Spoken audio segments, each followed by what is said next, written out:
गांव के बाहर एक छोटा सा झोपड़ी में एक बूढ़ा आदमी अपने जीवन के अंतिम दिनों की प्रतीक्षा कर रहा था। वह बहुत ही गरीब था और उसकी झोपड़ी में बहुत ही कम सुविधाएं थीं। लेकिन उसके चेहरे पर हमेशा एक संतोषजनक मुस्कान रहती थी।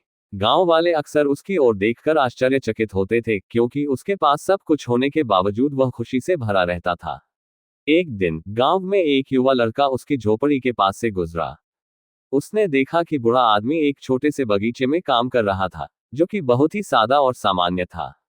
लड़के ने जिज्ञासा से पूछा, बाबा, आपके पास बहुत कुछ नहीं है, फिर भी आप हमेशा खुश रहते हैं। इसका राज क्या है? बूढ़ा आदमी हंसते हुए उत्तर दिया, बेटा, खुश रहने का राज यह नहीं है कि तुम्हारे पास कितना है, बल्कि यह है कि तुम जो भी हो, उसमें संतुष्ट रहो। जब तुम अपनी जिंदगी की छोटी छोटी बातों में खुशी ढूंढोगे तो तुम्हें बड़े सुख की अनुभूति होगी। लड़के ने बूढ़ा आदमी की बातों को ध्यान से सुना और सोचा कि उसने बहुत कुछ सीखा है। उसने महसूस किया कि उसकी जीवन की छोटी छोटी बातें और अच्छे कर्म ही असली खुशियों का कारण हो सकते हैं। वह दिन के बाद से लड़के ने अपने जीवन में भी संतोष और खुशी की खोज की। और बूढ़ा आदमी की बातों ने उसकी जिंदगी को भी एक नई दिशा दी।